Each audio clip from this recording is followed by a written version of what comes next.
श्री गणेशाय नमः. श्री सरस्वत्यै नमः. श्री गुरुभ्यो नमः. श्री मातृपितृभ्यो नमः. श्री कुलदेवताभ्यो नमः. ओम श्री परमात्मने नमः. तर काल गुरुपौर्णिमा झालेला आहे. तर प्रत्येकाने आपापल्या गुरूंची पूजा करून मानस पूजा केलेत. काही लोकांचे गुरु हयातीत आहेत, काही लोकांचे गुरु नाही, पण त्यांचं तत्व मात्र आहे. एवढं तर आहे की काय म्हणलं तर म्हणतो ना, गुरु आत्ताच आपण ऐकलो होतो ना, गुरु म्हणजे एक शरीर नाहीये, गुरु म्हणजे एक रूप नाहीये, गुरु म्हणजे एक तत्व आहे. त्या गुरुच्या तत्वातून आपण सगळं काही ग्रहण करत असतो. पण आपल्याला प्रत्यक्ष गुरु जर आपल्या समोर असतील आणि आपल्याला भेटतील, आपल्याला दर्शन देत असतील, तर खरोखर आपण भाग्यवान आहोत. तर अशा भाग्यवानमध्ये मी पण एक भाग्यवान आहे, कारण माझे गुरु आहेत. मला प्रत्येक वेळेस काहीही संशय म्हणून नाही, आता संशय तर येतातच माणूस म्हणल्यानंतर, पण त्यांच्या कृपेने संशय येणे कमी झाले आहेत माझे. तर त्यांना बघावं वाटलं, त्यांना बोलावं वाटलं की मी त्यांच्याशी फोन करून बोलू शकते, इतकी मी भाग्यवान आहे. तर काल गुरुपौर्णिमा म्हणून आपण फक्त दत्तात्रय, साईबाबा असं समजतो, गजानन महाराज असं समजतो, पण तसं काही नाहीये.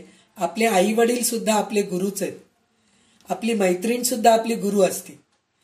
इव्हन आपले मुलं, काही वेळेस आपल्याला काही कळत नसतं, मुलांच्या तोंडून एकदम असं काही निघून जातं, अरे हे माझ्या डोक्यातच आलं नाही, पोरांना समजलं पण मला समजलं नाही, असं होऊन जातं. तर त्यावेळेस ते सुद्धा आपले गुरुच असतात. तर असे आपल्याला कितीतरी गुरु भेटलेले आहेत. त्या सगळ्या गुरूंना मी नमस्कार करते. माझ्या गुरूंना तर पहिले मी नमस्कार करूनच सुरुवात केलेला आहे. पण अशा ज्या आहेत की त्यांच्याकडून बऱ्याचशा गोष्टी शिकायला मिळेल मला. छोट्या मुलीकडे, जसे दत्तात्रयांचे 24 गुरु आहेत, दत्तात्रयांना फक्त 24 गुरुच होते, पण आपल्यासारख्या माणसांना असे अनेक हजारो गुरु भेटतील. त्यांच्याकडून प्रत्येकाकडून काही ना काही आपल्याला शिकायला मिळतात. त्यातलं त्यात आपला हा ग्रुप जो आहे की नाही, याच्यामध्ये खरंच कितीतरी रत्न आहेत. त्या रत्नांचा हार म्हणजे आपला ग्रुप आहे. तर तो हार आपल्याला सगळ्यांना मिळालेला आहे. म्हणजे प्रत्येकाकडून आपल्याला काही ना काही शिकायला मिळतंय. म्हणजे मी एखाद्यांचं नाव घेतले नसेल म्हणून वाईट वाटून घेऊ नका, पण मला काही जणांचं प्रत्यक्षात असं नाव घेऊन बोलावं वाटतं. सगळ्यात पहिले मला रेखाताई कानेटकर यांचं नाव घ्यावं वाटतं. कारण काय म्हणजे त्यांना पाहायच्या अगोदर मला वाटलं नाही की रेखाताई अशा असतील, पण प्रत्यक्षात त्यांना जेव्हा बघितले की नाही, ते चालूच शकत नाहीत. त्यांच्या पायांना इतकं त्रास आहे, पण ते किती आनंदी आहेत. प्रत्येक ग्रुपमध्ये उत्साहाने सहभागी होतात, प्रत्येक अध्यात्म ह्याच्यामध्ये ते सहभागी होऊन किती छान म्हणजे सहभागी होतात. तर त्यांच्याकडून ते शिकायला मिळतं की किती का दुखणं राहू दे, मी आनंदी राहणार आहे, मी दुःखी राहणार नाहीये, हे त्यांच्याकडून शिकले. त्याच्यानंतर जयमाला ताई आहेत. ते वयाने किती मोठे आहेत, खरं तर आपल्या सगळ्यांपेक्षा वयाने मोठे आहेत, पण किती उत्साही आहेत, आनंदी, नेहमी आनंदी राहतात. आणि शरणागत त्यांच्यामध्ये खूप आहे. म्हणजे कोणाच्याही शरणात एकदम जातात. मला खूप म्हणजे आश्चर्य वाटतं. त्यांच्यापेक्षा मी वयाने खूप लहान आहे, पण प्रत्येक वेळेस ते मला पर्सनल मेसेज करून, ताई तुम्हाला शिरसाष्टांग नमस्कार. म्हणजे ही भावना सगळ्यांना येत नाही. म्हणजे शरणागत जाणं आहे, ती काय असेल बाबा, ज्ञानाने मोठी असेल किंवा काहीतरी असेल तिच्यामध्ये, पण वयाने तर लहान आहे ना, तिला काय नमस्कार करायचं, असं थोडं अहंकार असतं. पण जयमाला ताईंना तसं नाहीये. इतक्या छान आहेत ते, म्हणजे त्यांच्याकडून ते घ्यायचे. म्हणजे हे सगळे आपल्यापेक्षा वयाने मोठे आहेत आणि अनुभवानी मोठे आहेत आणि ज्ञानानी सुद्धा मोठे आहेत. ते फक्त आपल्याला मोठेपणा देतात, ताई तुम्ही ज्ञानाने मोठे आहात म्हणून, पण नाही. त्यात पुन्हा भारतीताई, भारतीताईंना सुद्धा किती ज्ञान आहे, किती पुस्तकं वाचतात, किती छान छान गोष्टी सांगतात आपल्याला. पण ते सुद्धा सारखं नाही ताई तुम्हाला नमस्कार, म्हणजे त्यांच्यामध्ये किती मोठेपणा आहे. म्हणजे खरोखर मोठे नाहीत ते, त्यांच्यामध्ये मोठेपणा आहे. असे आपल्याकडे एकापेक्षा एक रत्न आहेत. आता त्याच्यानंतर तर बाकी सगळे आपण सहवयाचेच आहोत, म्हणजे थोडे लहान थोडे मोठे असं कोणीतरी असतील. तर प्रत्येकामध्ये काही ना काही चांगले गुण आहेत. त्यात आपली उषा आहे, उषा देशमुख. खरं तर हे गोष्ट सांगायची गरज नाहीये, पण मला सांगावं वाटतंय म्हणून म्हणते.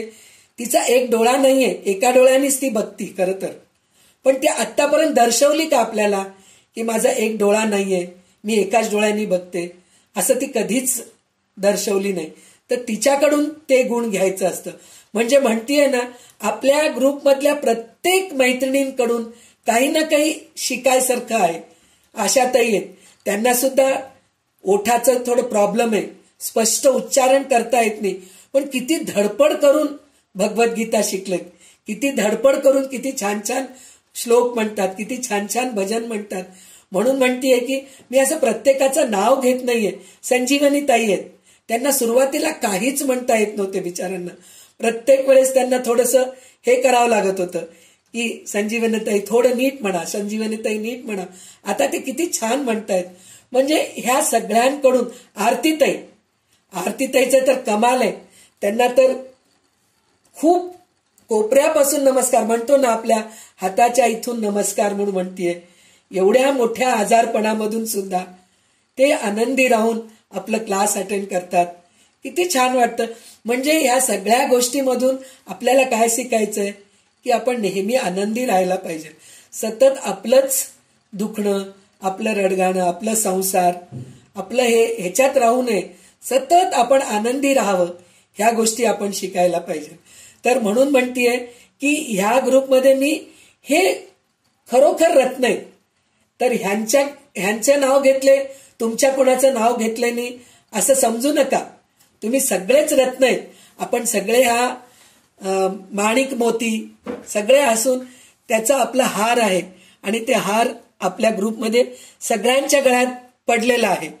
तर सगळेजणी अशा प्रकारे वागायला शिकावं आणि सगळेजणी सगळ्या गुरूंकडून काही ना काही शिकावं, असं मी देवाच्या चरणी प्रार्थना करतेय. आणि आज जे मी स्तोत्र घेतेय ते शंकराचार्यांचे शिष्यांचं आहे. आपण आत्तापर्यंत शंकराचार्यांचं हे बघितलो, म्हणजे साहित्य बघितलो, स्तोत्र बघितलो आणि शंकराचार्यांचं चरित्र बघितलं. पण शंकराचार्यांकडून एक शिष्य नाही, बरेच शिष्य असे आहेत त्यांचे बरेच स्तोत्र हे झालेले आहेत, म्हणजे खूप प्रख्यात झालेले आहेत. त्यात एक दोन स्तोत्र मला माहीत असलेले, एक मूक पंचशती म्हणून आहे, ते 105 श्लोकांचं स्तोत्र आहे असं वाटतंय. म्हणजे मला तेवढं म्हणजे डिटेलमध्ये मी गेले नाही. पंचशती म्हणजे 105 असू शकतात असं मला वाटतंय. तर ते एक स्तोत्र एकाने म्हणजे ते कोण बनवलंय ते स्तोत्र, म्हणजे एक मुका मुलगा होता, जन्मल्यापासून मुका, त्याला बोलता येत नाही, ते ऐकायला येत नव्हतं, असा मुलगा होता तो. तर त्याचे आई वडील कंटाळून गेले होते. शेवटी त्याला सोडून द्यावं असं विचार केले. पण काय का उद्या एकदा आपण शंकराचार्यांकडे जाऊया म्हणून ते मुलाला घेऊन शंकराचार्यांकडे गेले. तर तो मुलगा त्या शंकराचार्यांना बघून, आदिशंकराचार्यांना बघून बोलायला सुरू केला. नुसतं बोलायला नाही, एकदम स्तोत्र म्हणायला सुरू केला. तर त्या स्तोत्राचं नाव मूक पंचशती आहे. पण अजून एक आज मी घ्यायचं तोटकाष्टक म्हणून एक स्तोत्र आहे, छोटसच आहे. 8 अष्टक आहे ना, अष्टक म्हणजे 8. तर तोटक हा नाव शिष्याचं नाव आहे. जसं अनुष्टुप छंद आहे, त्रिष्टुप छंद आहे, गायत्री छंद आहे, तसं हे अनेक प्रकारच्या छंदामध्ये हे तोटक नावाचं पण एक छंद आहे. तर अनुष्टुप छंदामध्ये कसं 32 अक्षरं असतात. आपण ललिता सहस्रनाम, विष्णू सहस्रनाम हे जे सगळं आपण शिकलोत की नाही, हे सगळे अनुष्टुप छंदामध्येच होते. म्हणजे 8 8 8 32 अक्षरांचं आहे. तर हे 12 12 12 12 असे 4 ओळी आहेत 48 अक्षरांचा एक श्लोक असतो. तर इतकं सुंदर त्यांनी हे केलेले, तर ते मी पहिले म्हणून दाखवते, मग नंतर त्याचा अर्थ सांगायचा प्रयत्न करते. खरं तर आज मी खरंच काहीही अभ्यास केलेली नाहीये. मी पुस्तक बघून मला जे सुचेल तसं मी सांगत जाईन. तर कृपा करून मला समजून घ्या सगळेजणी. तर मी प्रयत्न करेन सांगायचं. तर आता सुरुवातीला मी स्तोत्र म्हणून दाखवते. खूप सुंदर आहे, ते ऐकायला खूप सुंदर वाटतं आणि सगळ्यांनी शिकावं अशी माझी इच्छा आहे. तर माझा आवाज काही खूप छान नाहीये, पण प्रयत्न मात्र करतीये म्हणायचं. विदिताखिल शास्त्र सुधा जलधे महितोपनिषद कथितार्थ निधे हृदये कलये विमलं चरणं भवशंकर देशिक मे शरणं करुणावरुणालय पालय मां भवसागर दुःख विदून हृदं रचयाखिल दर्शन तत्त्वविदं भवशंकर देशिक मे शरणं भवता जनता सुहिता भविता निजबोध विचारण चारुमते कलयेश्वर जीव विवेकविदं भवशंकर देशिक मे शरणं भव एव भवानिति मे नितरां समजायत चेतसि कौतुकिता मम वारय मोह महाजलधिं भवशंकर देशिक मे शरणं सुकृते धिकृते बहुधा भवतो भविता समदर्शन लालसता अतिदीनमिमं परिपालय मां भवशंकर देशिक मे शरणं जगतीम वितुं कविता कृतयो विचरन्ति महामह सच्छलतः अहिमांशु रिवार्त्र विभासि गुरो भवशंकर देशिक मे शरणं गुरुपुंगव पुंगव केतनते समतामयतां नहि कोऽपि सुधी शरणागत वत्सल तत्त्वनिधे भवशंकर देशिक मे शरणं विदितान मया विशदैककला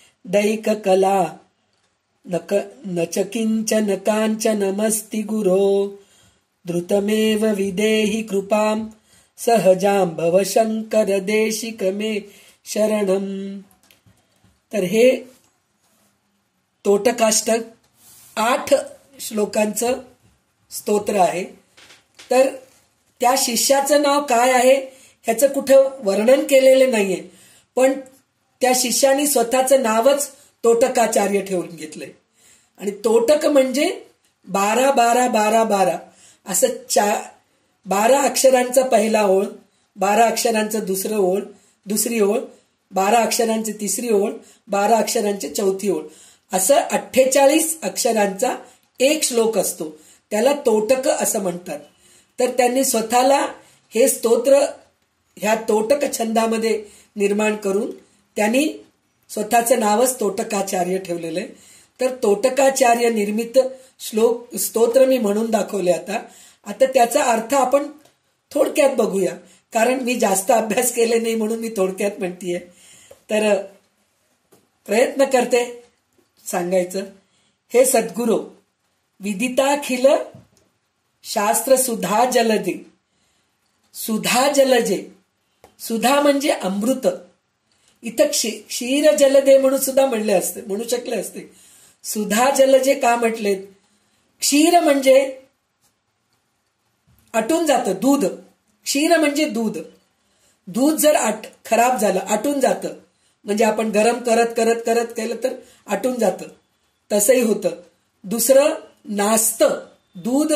1 दिवसापेक्षा जास्त आपण न तापवता जर फ्रीजच्या बाहेर ठेवलं, आता फ्रीज आहे, पहिले सारखं तापवत होते, 2 दिवस दूध ठेवायचंय म्हणून म्हणलं तर सकाळ संध्याकाळ असं दूध तापून तापून ठेवायचे. ते तापून तापून काही वेळेस आटूनही जायचं, म्हणजे दूध नासतं किंवा आटून जातं असं असतं. म्हणून तोटकाचार्यांनी शंकराचार्यांना काय म्हणतात, अमृताचा महासागर आहे. कशाचा? वेदांचा. वेदांत शास्त्रांचं अमृत सागर आहे. म्हणजे अमृत हे जे आहे ना, आटत नाही, नासत नाही, ते अमर आहे. अमृत म्हणजे अमर. जो कोणी अमृत पिला तो अमर आहे. पण आपल्याला असं वाटतं की शंकराचार्यांचं तर देह पडलेला आहे. पण देह पडला म्हणून शंकराचार्य गेले असं नाहीये. त्यांचे साहित्य रूपे ते जिवंत आहेत अजूनही. ते अमर आहेत. म्हणजे ते अमृत, वेदांचे अमृत पिलेले आहेत. आणि अमृत पिऊन आपल्याला आज इतके ग्रंथ आपल्याला दिलेले आहेत, त्याचा अभ्यास करायला आपल्याला एक जन्म पुरत नाही, इतके ग्रंथ दिलेले आहेत. म्हणून तोटकाचार्यांनी काय सांगितलेलं आहे, आपण सर्व वेदांत शास्त्र रूपी अमृताचा महासागर आहात. यथार्थपणे आकलन केलेले आहात. म्हणजे वेदांत रूपी शास्त्रांचा अमृताचं जसं आपण प्राशन करतो, म्हणजे एवढंच घेतो आपण, पण त्याचा प्रभाव किती असतं. अमृत काय आपण कलश भरून पितो का, तांब्या भरून पितो का? म्हणजे देवांना सुद्धा जेव्हा समुद्र मंथन झालं त्यावेळेस अमृत कलश मिळालेलं आहे. तर कलश म्हणत तर एवढा असेल, एवढा असेल, एवढा असेल, जास्तीत जास्त. तर सगळ्या देवांना दिले असतील म्हणजे तीर्थाप्रमाणेच दिले असतील ना. तर अमृत थोडेच घ्यायचं असतं. म्हणजे तोटकाचार्य काय म्हणतात, वेदशास्त्रांचं, वेदांत शास्त्र तुम्ही अमृत रूपी पिलेले आहात. म्हणजे थोडंसं पिलात पण आम्हाला भरपूर दिलात, असं त्यांचं म्हणणं आहे. म्हणजे विचार करा, त्यांची विचारशक्ती किती छान आहे. म्हणजे अमृत थोडंसं पिले आणि आपल्याला भरपूर दिलेले आहेत शंकराचार्य. म्हणून आपण अत्यंत पूजनीय आहात. श्रेष्ठ अशा उपनिषदांचा अर्थ निधी जिज्ञासूसाठी प्रकट केला आहात. म्हणजे उपनिषदांचं, वेदांचं जे अर्थ शंकर भाष्य म्हणून सगळ्या ग्रंथांवर ते भाष्य केलेले आहेत, शंकर भाष्य म्हणून. म्हणजे आपल्याला सोपं करून आपल्याला सगळे उपनिषद, वेद, शास्त्र हे सगळं आपल्याला सोपं करून लिहून ठेवलेले आहेत, असे हे शंकराचार्य आहेत. मी आपल्याला अत्यंत विशुद्ध चरण कमलांना हृदयामध्ये धारण करीत आहे. म्हणजे अत्यंत विशुद्ध, म्हणजे माझ्या मनामध्ये अशुद्धताच नाहीये, मी एकदम शुद्ध आहे. शुद्ध अशा मनामध्ये तुमच्या चरण कमलांना मी धारण करत आहे, असं म्हणून प्रार्थना करतायत. म्हणजे शंकराचार्यांना त्यांनी किती मनापासून प्रार्थना करतायत. जसं ते केलेले तसं आपण पण आपल्या गुरूंकडून किती शिकतोय.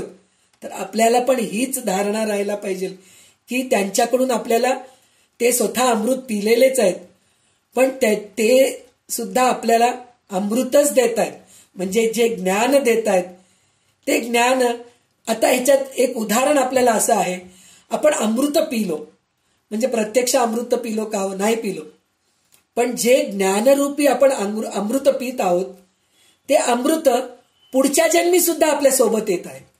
आपण खाल्लेलं अन्न, आज खाल्लेलं अन्न उद्या सकाळी विसर्जन होऊन जातं आपलं. आपण आज कमवलेला पैसा उद्या निघून जातं. आपण आज घेतलेलं घर आपल्यासाठी राहत नाही, आपण त्या घरामध्येच आपलं देह पडतं आणि त्या घरातूनच आपल्याला बाहेर घेऊन जातात. ते घर सुद्धा आपल्या सोबत येत नाही. पण हे जे अमृत आपल्याकडून, आपल्याला गुरुकडून जे मिळत आहेत, अमृत रूपी वेद, उपनिषद, ज्ञान, हे मात्र आपण बरोबर घेऊन जात आहोत. बाकीचं काही घेऊन जात नाहीये. पैसा, अडका, सोनं, नाणं काही आपल्या बरोबर येत नाहीये. म्हणले ना, आज जेवलेलं अन्न सुद्धा उद्या सकाळी नसतं आपल्याला. तसं ते आपण ज्ञानरूपी अमृत आपण आपल्या सोबत घेऊन जाऊन पुढच्या जन्मी त्या ज्ञानाचा आपल्याला उपयोग होतो. पण हे ज्ञान कुठून मिळते आपल्याला? आपल्या गुरूंकडून मिळतंय. तर असल्या गुरूंना आपण सतत आपल्या हृदयामध्ये ठेवायला पाहिजे, असं तोटकाचार्य म्हणत आहेत. दुसरा श्लोक असा आहे, करुणा वरुणा लय पालय माम भवसागर दुःख विदून हृदम रचयाखिल दर्शन तत्वविदम भवशंकर देशिक मे शरण. म्हणजे करुणा वरुणालय पालय मा. पालय म्हणजे मला, पालय म्हणजे पालक जे असतात, म्हणजे आपले आई वडील आपल्याला पालन करतात, आपले पालक आपले पालन करतात. तर तोटकाचार्य शंकराचार्यांना म्हणतात, तुम्ही माझे माता पिता आहात, तुम्ही करुणासागर आहात. म्हणजे तुम्ही करुणासागर, नुसतं करुणा, तुमच्यामध्ये करुणा आहे असं म्हणले नाही त्यांनी, करुणासागर. सागर म्हणजे किती मोठं आहे, म्हणजे आपलं पृथ्वी आणि हे पाणी हे सगळं एक म्हणून म्हणलं तर पृथ्वी फक्त 1/4 आहे. सागर पाणी जे आहे ना हे 3/4 आहे. म्हणजे किती विचार करा, पृथ्वीपेक्षा आपण राहायचं एरियाच आपण खूप मोठं समजतो. त्याच्यानंतर आपण ज्या सिटीमध्ये शहरामध्ये राहतो ते सिटी मोठं, त्याच्यापेक्षा आपलं देश मोठं, त्याच्यापेक्षा आपलं खंड मोठं, असं मोठं मोठं मोठं करत जातो आपण. तर हे सगळं पृथ्वी जर आपण विचार केलं तर 1/4 आहे. सागर किती मोठं आहे, 3/4 आहे. म्हणजे तोटकाचार्यांचं म्हणणं काय, सागरा एवढं करुणा त्यांच्यामध्ये आहे. म्हणजे प्रत्येक शरणागत वत्सलाला, दीन दुखींना ते आपल्याला शरणामध्ये घेतात, त्यांच्या पदरामध्ये घेतात आणि ते आपल्याला पालन करतात. हे तर आहे, पण त्यांची प्रार्थना कसं म्हणता येते की आपण करुणाचे सागर आहात, आपण माझे रक्षण करा. या महाभयंकर सागराच्या, संसार सागराच्या दुःखाने माझे हृदय अत्यंत व्यथित झाले आहे. म्हणजे संसार सागर म्हणजे संसार सागरातच दुःख असतं बरं का. मुलांकडून दुःख, नातेवाईकांकडून दुःख, बरं जाऊ दे माणसांकडून सोडून द्या, पैशानी पण दुःख असतं बरं का. पैसा असलं तर एक दुःख, कुठं सांभाळून ठेवू, कोणी चोरून घेऊन गेलं तर, कोणी माझ्याकडून लुबाडून घेऊन गेलं तर, हे दुःख, काळजी. पैसा नाही, पैसाच नाहीये, मी कसं करू, संसार कसं करू, हे दुःख. म्हणजे घराकडून दुःख. आता घर बांधतो आपण, घर बांधल्यानंतर काय होतं, त्याच्यात मेंटेनन्स करावं लागतं ना आपल्याला. दरवर्षी रंगरंगोटी करावं लागतं, कुठेतरी दारच खराब झालेलं असतं, कार्पेंटरला बोलवा, कडीच खराब झालेली आहे, वॉशरूमच खराब झालेलं आहे. म्हणजे ह्या सगळ्या गोष्टीचं हे संसार सागरच दुःख आहे. मला हे संसारच नको, मला ह्याच्यातून तू बाहेर काढ बाबा, मी ह्याच्यातून व्यथित झालेलं आहे. तर शंकरा म्हणजे शंकरांना म्हणतात, आदिशंकराचार्यांना म्हणतात की या दुःखातून मला बाहेर काढ, मी सर्व शास्त्रांचा तत्ववेत्ता होईल. मला नुसतं बाहेर काढ नाही, बाहेर काढल्यानंतर काही लोक म्हणतात मला या संसारातून बाहेर काढ म्हणून म्हणतात. म्हणल्यानंतर त्यांना बाहेर काढल्यानंतर एक आश्रम निर्माण करतात आणि त्याच्यामध्ये पैसा कमवा, सगळं काय असं काही करत राहतात.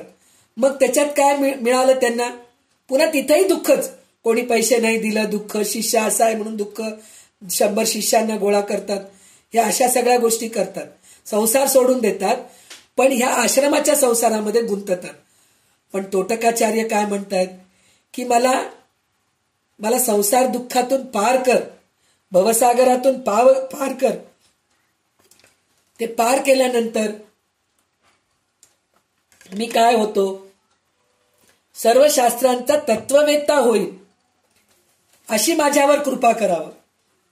म्हणजे मला नुसतं भवसागरातून, संसार दुःखातून पार करून मला मोकळं करू नकोस, मला तुमच्यासारखं वेदशास्त्रांचं, उपनिषदांचं मला तत्वज्ञान मिळावं, असं मला आशीर्वाद दे, असं मला माझ्यावर तू कृपा कर, असं तू माझं रक्षण कर.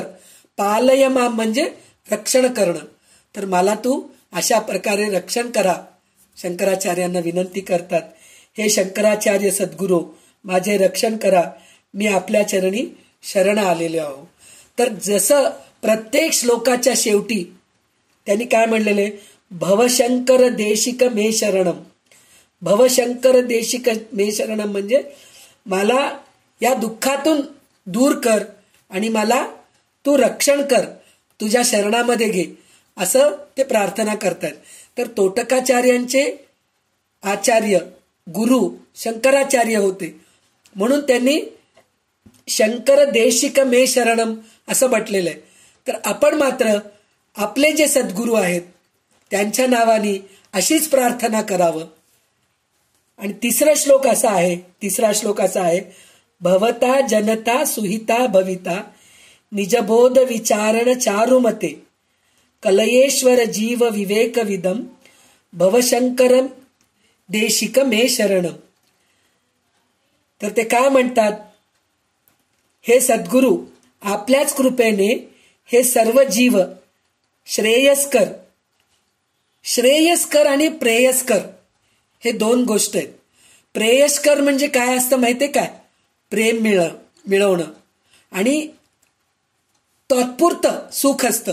पण श्रेयस्कर जे आहे ना ते आजीवन आपल्याला मिळतं.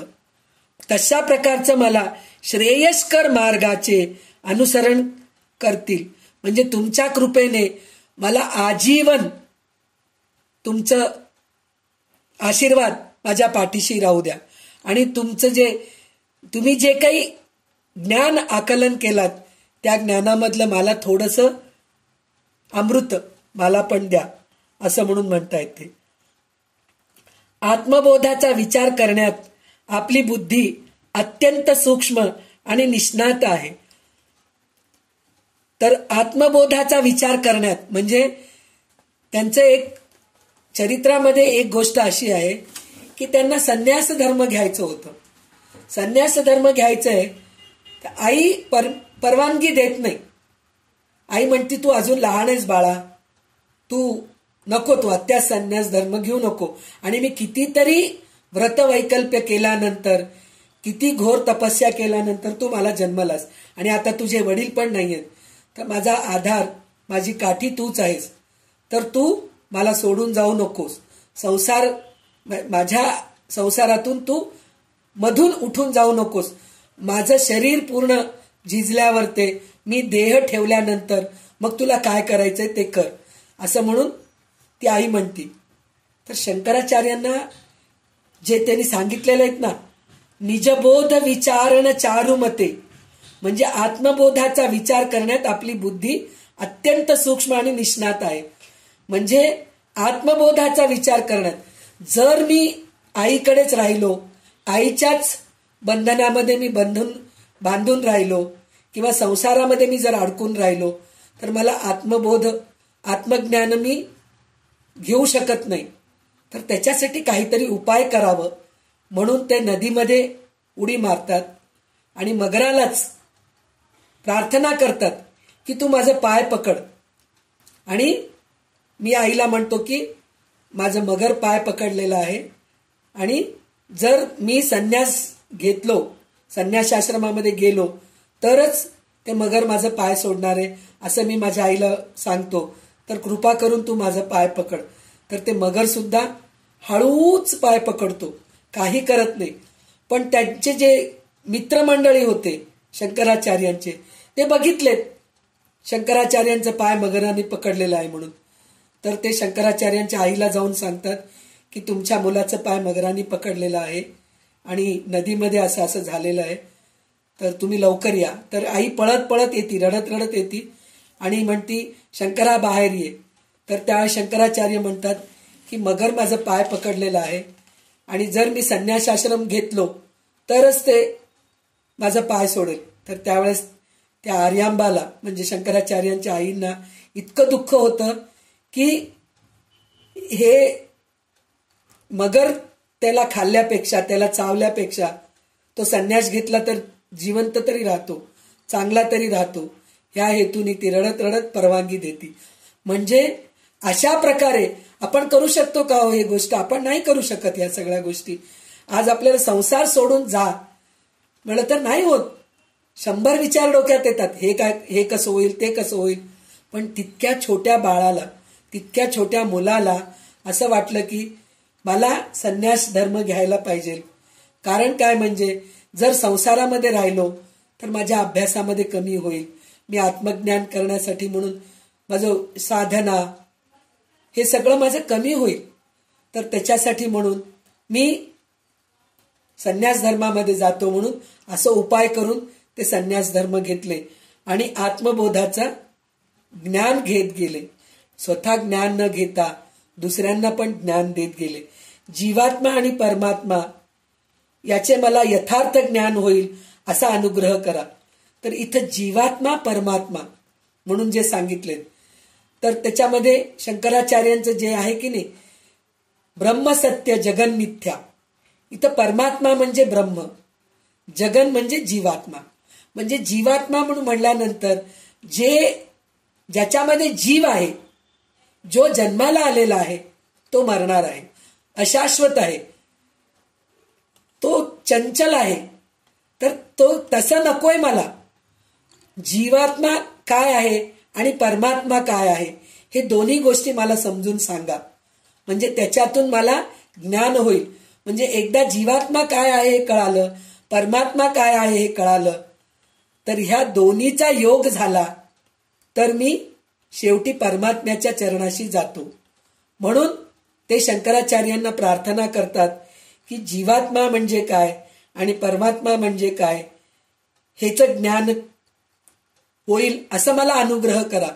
तर आपल्याला पण तेच पाहिजे. आपण आता सध्या जीवात्मा आहोत, आपण सुद्धा जन्माला आलेले आहोत. आपलंही मरण होणार आहे, आपलंही अंत होणार आहे. पण परमात्मा तसा नाहीये. परमात्मा नेहमी असतो, चराचरामध्ये आहे, आपल्यामध्ये सुद्धा आहे. कुठं पहा तिथं आहे परमात्मा. तशा परमात्माची आपली भेट व्हावी म्हणून आपण आपल्या गुरूंना शरणात जावं. म्हणून काय म्हणतात, हे श्री शंकराचार्य सद्गुरू माझे रक्षण करा. म्हणजे ह्या सगळ्या गोष्टी शिकण्यासाठी म्हणूनच माझं रक्षण करा. मी नुसतं खायला प्यायला आनंद करायला, छान छान साडी नेसायला, छान छान दागिने घालायला, ह्याच्यासाठी माझं रक्षण करा म्हणून मागायचं नाही आपल्याला. मला सुद्धा परमात्म्याच्या चरणाशी जायचंय. मला सुद्धा उपनिषदे काय आहेत, वेदांत काय आहे, हे सगळं मला अभ्यास करायचंय. तर हे अभ्यास करायची बुद्धी मला द्या. देवाचं नामस्मरण करायची बुद्धी मला द्या. आणि देवाचं सानिध्यामध्ये आत्ताच आपण जे श्लोक ऐकलो होतो तसं जे म्हणलो होतो ना,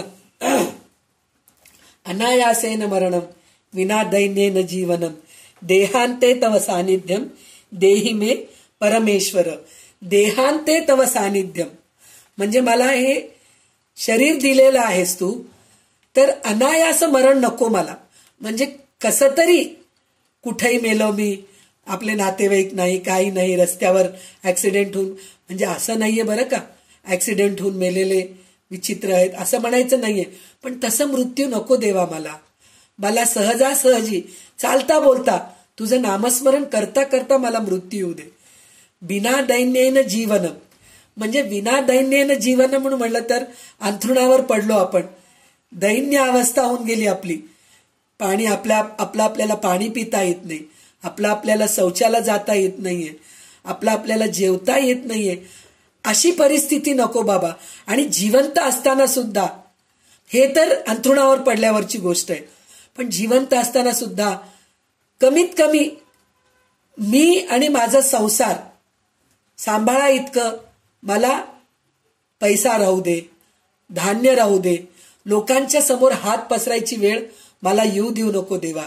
विना दैन्येन जीवनम असं नकोय मला. देहांते तव सानिध्यम म्हणजे देहांते तव सानिध्यम म्हणजे जेव्हा मी माझं देह पडणार आहे त्यावेळेस तू माझ्या सानिध्य राहा. आत्ताच आपल्याला वैशालीताई सांगितलेत की देवाच्या मांडीवर डोकं ठेवून त्यांचं मृत्यू झालेलं आहे, असे ते काका होते. तर त्याचप्रमाणे देहांते तव सानिध्यम देहि मे परमेश्वरम म्हणजे अशा प्रकारे आपण देवाची प्रार्थना करायला पाहिजे, गुरुची प्रार्थना करायला पाहिजे. असं मला तुम्ही अनुग्रह करा. अशा गोष्टीचा आपण देवाजवळ प्रार्थना करायला पाहिजे. गुरुजवळ प्रार्थना, आपण गुरुजवळ जातो, कुठं भविष्यकार असतात, काही पुरोहित असतात, त्यांच्याजवळ जाऊन आपले संसाराचं दुःख सांगून मला हे चांगलं होऊ दे, माझं बिझनेस चांगलं होऊ दे. मग ते गुरु आपल्याला खडा देतात, हे खड्याची अंगठी घाला तुम्ही, अमकं करा ढमकं करा, लिंबू उतरून टाका, असे काय काय की सांगतात. तर ते सगळं विचारायसाठी म्हणून आपण गुरुकडे जाऊ नये. आपण गुरुकडे जायचं कशासाठी? की देहांते तव सानिध्यम देही मे परमेश्वरम. म्हणजे देहांते कोणत्या क्षणाला माझं देह पडणार आहे हे मला माहित नाही, तर त्याच्यासाठी सतत तुझं नामस्मरण, तुझं सानिध्य माझ्या जवळ राहू दे, हे प्रार्थना करण्यासाठी म्हणूनच आपण गुरुच्या शरणात जायला पाहिजे. त्याच्यानंतर 4था श्लोक असा आहे, भव एव भवानिती मे नितराम समजायत चेतसी कौतुकिता मम वारय मोह महाजलधी भवशंकर देशिक मे शरणम. तर हे सद्गुरू, आपण साक्षात शिवरूप आहात. म्हणजे शंकराचार्य हे शिवाचेच रूप होते. म्हणजे यदा यदा हि धर्मस्य ग्लानिर्भवति भारत अभ्युत्थानम अधर्मस्य तदात्मानं सृजाम्यहम परित्राणाय साधूनां विनाशाय च दुष्कृतां धर्मसंस्थापनार्थाय संभवामी युगे युगे. म्हणजे परित्राणाय साधूनां म्हणजे साधूंना रक्षण करण्यासाठी, आणि विनाशाय दुष्कृतां म्हणजे दुष्ट लोकांना मारण्यासाठी. म्हणूनच परत परत देव जन्म घेत असतात मनुष्य रूपामध्ये. त्याचप्रमाणे त्या काळामध्ये शंकराचार्य जेव्हा जन्मले होते त्या काळामध्ये फार विचित्र परिस्थिती झालेली होती. तर त्याच्यासाठी म्हणून, ते सुधारण्यासाठी म्हणूनच शंकराचार्यांचं भगवान शंकराचार्यांच्या रूपामध्ये जन्म घेतलेले आहेत. म्हणून त्यांना शिवस्वरूप आहात म्हणून म्हणतात. हे जाणून माझे मन अत्यंत आनंदी झाले. म्हणजे तुम्ही भगवान शंकरांचेच तुम्ही शिवशंभोचेच तुम्ही अवतार आहात, हे ऐकून मला खूप आनंद होतोय. आपल्याला पण वाटतं ना, आपले सद्गुरूंचं काहीतरी नवीन काहीतरी ऐकायला मिळालं, त्यांचं काहीतरी चमत्कार आपल्याला दिसलं तर आपल्याला कसा आनंद वाटतं. त्याचप्रमाणे किंवा त्यांचा सत्कार कुठेतरी झालेला आहे हे जरी आपण ऐकलो तर आपल्याला किती आनंद. माझे गुरु खूप मोठे आहेत बरं का, त्यांचा सत्कार सगळ्या ठिकाणी होत असतो, असा आपल्याला एक अभिमान वाटतो. त्याचप्रमाणे ह्या तोटकाचार्यांना सुद्धा असं वाटलं की तुम्ही शिवस्वरूप आहात, हे जाणून मी अत्यंत आनंदी झालेलो आहो. माझ्या शोकमोहरूपी महासागराचे आपण निवारण करावे. म्हणजे माझं दुःख, मम वारय मोह महाजलधी, मम वारय मोह महाजलधी म्हणजे मोह म्हणजे मी जे मोहामध्ये अडकून आहे त्या मोहाचं बंधनातून मला बाहेर काढा. मोह एकाच गोष्टीचा नसतो, मुलाबाळांचं घरदारचं मोह नसतो, काही नाही तरी त्याच्यावर आपण एक गोष्ट ऐकलो होतो ना जनकराजांचं. एकदा जनकराजा किती विदेही आहेत ते कळून घेण्यासाठी म्हणून एक जण म्हणले की राजा तुमच्या राजवाड्याला आग लागलीये, खूप मोठं भीषण हे झालं, अग्नी पेटलेला आहे. तर हो जाऊ दे म्हणले, ते शांत बसले. पण त्यांच्याकडे एक साधू आले होते म्हणे. तर ते साधूंचं काही पुस्तकं, काही शाटी वगैरे, काही कमंडलू असे काहीतरी गोष्टी जे आहेत ते त्यांच्या राजवाड्यामध्ये होतं म्हणे. त्या राजवाड्यामध्ये खोली यांना दिले होते साधूंना, तर त्यांचे ते सगळं वस्त्र तिकडं होते म्हणे. तर त्यावेळेस हा साधू पळत पळत निघाला म्हणे की माझं सगळं वस्तू जळून जाऊ लागले. तर त्यावेळेस जनकराजांना विचारले तुम्हाला काय वाटतंय? तर ते नश्वरच आहे, ते जाणारच आहे. शाश्वत काय आहे? भगवंत आहे. तर त्या भगवंतालाच मी धरून राहणार आहे. म्हणजे साधू आहेत म्हणलं तर, साधू संन्यासी योगी आहेत म्हणलं तर पूर्ण त्यांचं हे काय म्हणतात मोह मिटलेलं नसतं. शेवटी त्यांचं वस्त्र, त्यांचे जे काय म्हणतात भांडे कुंडे जे आहेत त्याच्यावर पण त्यांचं मोह असू शकतं, त्यांच्या आश्रमावर ते त्यांचं मोह असू शकतं. तर त्या मोहात सुद्धा मला अडकू नको देवा. म्हणून तोटकाचार्य म्हणतात की माझ्या शोकमोहरूपी महासागराचे आपण निवारण करावे. हे शंकराचार्य आपण माझे रक्षण करावे म्हणून ते प्रार्थना करतात. त्याच्यानंतर सुकृते धिकृते बहुधा भवतो भविता दर्शन लालसता अतिदीनमिमं परिपालय माम भवशंकर देशिक मे शरणम. म्हणजे हे सद्गुरू ज्याने अनेक सुकृत करून पुण्य प्राप्त करून घेतले आहे, अशाच पुण्यशील अधिकारी पुरुषाच्या मध्ये आपल्या चरणदर्शनाची तीव्र तळमळ निर्माण होऊ शकेल. म्हणजे शंकराचार्यांचं जे चरणदर्शनाची तळमळ कोणाला होते, त्यांच्या शरणाशी कोण जातात. म्हणजे ते काय सांगितले, ज्याने अनेक सुकृते धिकृते बहुधा भवतो. म्हणजे सुकृत म्हणजे पुण्यकर्म प्राप्त करून घेतले आहेत, म्हणजे पुण्यशील अधिकारी पुरुषाच्या मनामध्येच, म्हणजे जो दान धर्म करतो, जो सदा साधनेमध्ये असतो, जो सदा नामस्मरण करत असतो, जो सदा चांगल्या भाषण करत असतो, म्हणजे कोणाचं मन दुखवत नाही, अशा लोकांनाच शंकराचार्यांच्या शरणागती जावं वाटतं असं म्हणून म्हणतात. तीव्र तळमळ निर्माण होतं म्हणून सांगतात. भविता समदर्शन लालसता म्हणजे तळमळ, लालसता म्हणजे तळमळ निर्माण होते. तर हे सद्गुरू अतिशय दीन असलेल्या माझे रक्षण कर. माझ्यामध्ये हे सगळे गुण नाहीयेत, खरं तर त्यांच्यामध्ये गुण आहे म्हणूनच ते शंकराचार्याचे शिष्य बनले, पण ते आपल्यासाठी हे श्लोक निर्माण केलेले, हे स्तोत्र निर्माण केलेले. आपण हे श्लोक म्हणून ह्याचा अर्थ कळून घेऊन आपल्याला सुद्धा ती तीव्र तळमळ व्हावं म्हणून ते म्हणतायत की अतिशय दीन असलेल्या माझे रक्षण करा. म्हणजे मी दीन आहे, माझ्यामध्ये काहीही नाहीये, ज्ञान नाहीये, काहीच नाहीये, ज्ञान नाहीये किंवा काय म्हणतात त्याला त्यागवृत्ती नाहीये, दानवृत्ती नाहीये, असा मी दीन आहे.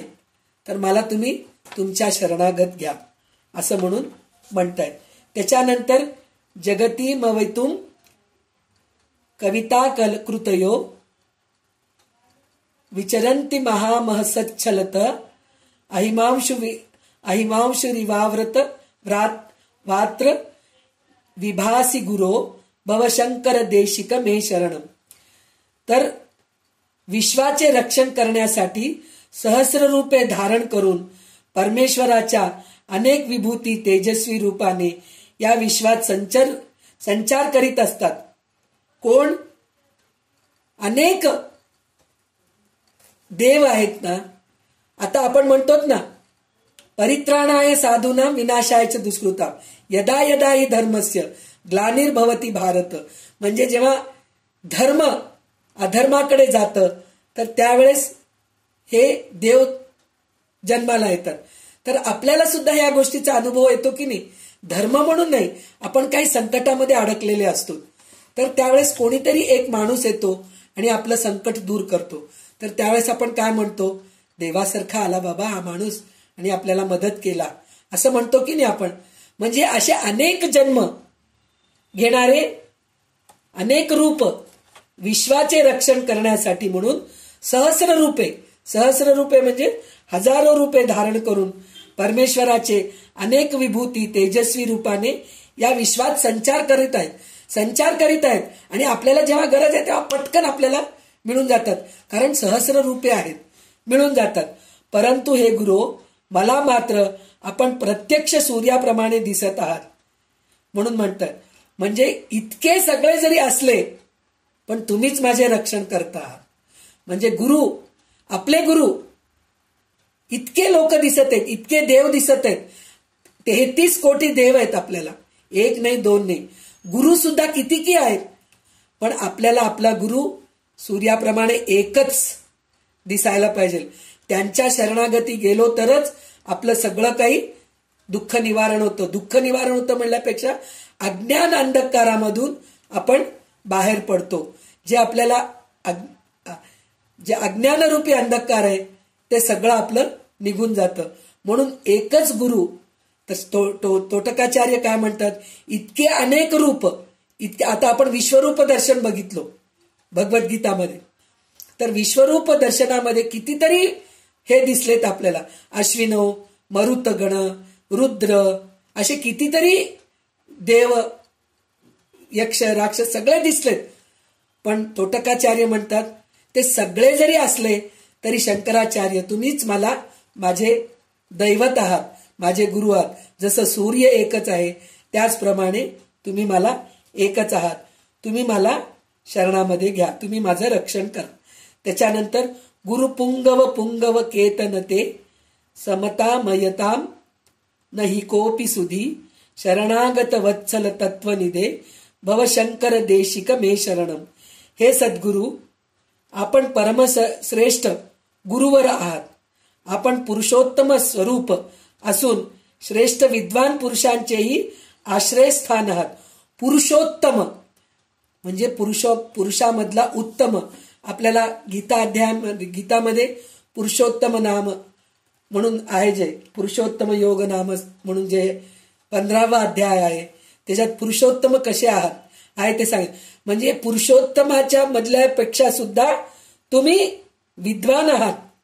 आश्रय म्हणजे त्या सगळ्या पुरुषोत्तमाचे तुम्ही आश्रयस्थान आहात.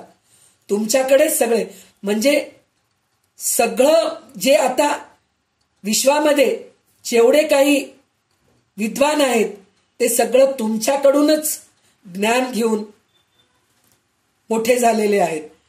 आणि खरोखरच आहे, आज शंकराचार्यांचे भाष्य असलेले भागवत, महाभारत, रामायण, भागवत, श्रीमद भागवत कथा, पुन्हा उपनिषदे, वेदशास्त्र, हे सगळ्या गोष्टीचं त्यांनी भाष्य करून ठेवलेले आहेत, सोपं करून ठेवलेले आहेत.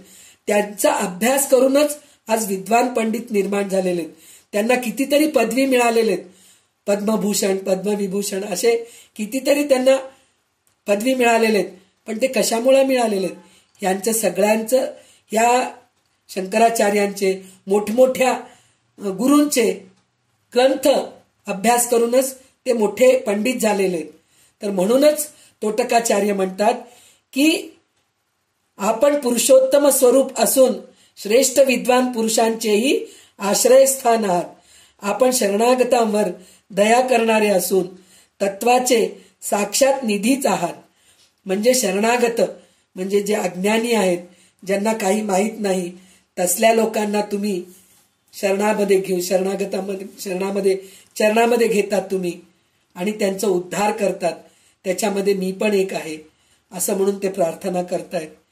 हे शंकराचार्य, आपण माझे रक्षण करावे म्हणून सांगितलेले. तर आतापर्यंत आपण 7 श्लोक घेतलेले आहोत. आता हा शेवटचा श्लोक आहे की विदिता न मया विशदैक कला न च किंचन कांचन मस्ति गुरो द्रुतमेव विदेहि कृपा सहजा भवशंकर देशिक मे शरणम. हे सद्गुरु, मी अज्ञानी आहे. एवढं स्तोत्र निर्माण केलेले आहेत, शंकराचार्यांचे शिष्य आहेत, तर ते म्हणतात मी अज्ञानी आहे. आपल्याला थोडं आलं की मला हे येतं, मला ते येतं, मी हे बोलते, मी ते बोलते, ह्या सगळ्या गोष्टीचा आपल्याला अहंकार आहे. पण तोटकाचार्यांना ते अहंकारच नाही. मी अज्ञानी आहे, मी शास्त्रांचा एक अंश सुद्धा स्पष्टपणे जाणलेला नाहीये. म्हणजे शास्त्रामधला एक अंश सुद्धा मी स्पष्टपणे जाणलेला नाही. इतकं त्यांच्या सहवासात राहून, इतकं त्यांच्या ह्याच्यात अभ्यास करून सुद्धा ते म्हणतात की मला एक अंश माहित नाही. तर आपल्याला काय हो, आपल्याला एक जन्म पुरत नाही. आपण म्हणतो आज आपण दासबोधाचा अभ्यास केलो, आज आपण शंकराचार्यांच्या साहित्यांचा अभ्यास केलो की मला सगळं काही कळालं. पण साधं पुस्तक डोळ्यासमोर ठेवून आपल्याला बोलता येत नाही धड. अभ्यास कितीतरी अभ्यास केलं तर 1-2 शब्द बोलू शकतो, अशी परिस्थिती आपली आहे. पण ते म्हणतात मी अज्ञानी आहे, मला एकही अंश माहीत नाही. आपणाला अर्पण करण्यासाठी माझ्याजवळ सुवर्ण धन वगैरे काही नाहीये. न किंचन कांचन मस्ति गुरु, माझ्याजवळ काहीच नाहीये. सोनं चांदी, म्हणजे आपण म्हणतो ना गुरुदक्षिणा द्यायला काहीतरी पाहिजे. आपण गुरुकडून विद्या घेतो, तर गुरुदक्षिणा दिल्याशिवाय विद्या घेऊ नये असं शास्त्र सांगतं. कारण सांदीपनी गुरुजींकडे सुद्धा श्रीकृष्ण विचारायला गेले होते. भगवान श्रीकृष्ण सांदीपनी गुरुजींना विचारले की तुम्हाला गुरुदक्षिणा काय द्यावं. म्हणजे भगवान स्वतः गुरुजींना विचारतात. तर आपण तर साधारण माणसं आहोत, तर गुरुकडून कधीही विद्या घेतलं तर 1 रुपये तरी आपण गुरुला दक्षिणा द्यायला पाहिजे असं शास्त्र सांगतं. तर त्याच्यासाठी म्हणून तोटकाचार्य काय म्हणतात, मी माझ्याजवळ सुवर्ण नाहीये, धन नाही, काहीच नाहीये, पण असं आहे म्हणून तू माझ्यावर ते रागवू नकोस, मी तुम्हाला देत. खरं तर शंकराचार्य रागवतच नाही, पण त्यांचं म्हणणं असं आहे की असं म्हणून माझ्याकडून तू दुर्लक्ष करू नको. कारण आजकालचे जे गुरुचे आश्रम वगैरे आहेत तिथं पहा तुम्ही, मला कोणाच्या गुरूंवर ते निंदा करायचं नाही किंवा नाव ठेवायचं नाहीये, पण असे आश्रम निर्माण झालेले आहेत तिथं भरपूर पैसा देणारे आहेत. मग जे भरपूर पैसा देतात, जे भरपूर धन देतात, जे दान देतात, त्यांना तिथं मान मिळतो. साधारण माणूस गेलं तर त्याला मान मिळत नाही. म्हणजे पैसा ज्याच्या जवळ आहे, गुरु सुद्धा त्यांनाच जवळ करतात. अशा गोष्टी होत असतात. म्हणून त्या काळातच तोटकाचार्यांना कळालं होतं की धन धान्य दिल्याशिवाय गुरु सुद्धा जवळ करत नाही. म्हणून शंकराचार्यांना ते विनंती करतात की माझ्याजवळ काही नाहीये. म्हणजे हे विनंती त्यांच्यासाठी नाहीये, आपल्यासाठी आहे. आपण अशा प्रकारची विनंती करायला पाहिजे, प्रार्थना करायला पाहिजे. तर माझ्याजवळ काही नाहीये गुरु, धन नाही, सुवर्ण नाही, काही नाहीये, आपण माझ्यावर सत्वर कृपा करून कृतकृत्य करावे. म्हणजे काही नसताना सुद्धा तुम्ही मला जवळ घ्या, तुमच्या ज्ञानामधलं एक कण मला तुम्ही अर्पण करा. म्हणजे तुमच्या अमृतामधून एकच काय म्हणतात थेंब मला द्या तुम्ही आणि मला कृतकृत्य करा, असं म्हणून प्रार्थना करतायत. आणि म्हणतायत मम भवशंकर देशिक मे शरणम. भवसागरातून भव म्हणजे दुःख, ह्या दुःखामधून, ह्या भवसागराच्या दुःखामधून, संसार सागरामधून मला आणि ह्या शरीराचं दुःख जे आहे त्याच्याकडे दुर्लक्ष करू द्या. मला किती जरी दुखणं मला येऊ द्या, पण त्या शरीराकडे माझं लक्ष नको. भगवंता अशा प्रकारे माझं तू रक्षण कर. म्हणून शंकराचार्यांना ते प्रार्थना करतायत. तर खरोखर मी म्हणतेय की अशाच प्रकारे आपण सुद्धा आपल्या गुरूंना प्रार्थना करायला पाहिजे. पण आपण तशी प्रार्थना करत नाही. आपण कोणची प्रार्थना करतो, सतत दुखणं, आपलं रडगाणं, पैसा नाही, अडका नाही, माझ्या मुलीचं लग्न झालं नाही, माझ्या मुलाचं लग्न झालं नाही, म्हणून मी दासबोधाचं पारायण करते, म्हणून मी गजानन ग्रंथ विजयाचं पारायण करते, मी 108 माळ हे करते, जप करते. हे मागण्यासाठीच आपण सगळं जप करत राहतो, देवाची पूजा करत राहतो. पण तोटकाचार्यांनी तसं काहीही न करता मला देहांते तव सानिध्यम देही मे परमेश्वर अशा प्रकारची प्रार्थना केलेली आहेत. मला हा स्तोत्र खूप आवडलेला होता, म्हणून मला या स्तोत्राचा अर्थ सांगावं वाटलं. पण काही कारणास्तव मला थोडा अभ्यास करायला वेळ मिळाला नाही, म्हणून मी थोडक्यात सांगायचा प्रयत्न केले. तर काही कमी असेल, खरोखर माझा अभ्यास कमी झालेला आहे. आणि जे काही चांगले शब्द निघालेत माझ्या मुखातून, जे काही तुम्हाला आवडलेले असतील, ते खरोखर शंकराचार्यांच्याच कृपेने, माझ्या गुरुच्या कृपेने निघालेले आहेत. म्हणून आजचे जे सगळे शब्द पुष्पांजली मी माझ्या गुरुच्या चरणी अर्पण करते आणि इथेच थांबते. गुरुर् ब्रह्मा गुरुर् विष्णू गुरुर्देवो महेश्वरा गुरुः साक्षात परब्रह्म तस्मै श्री गुरवे नमः.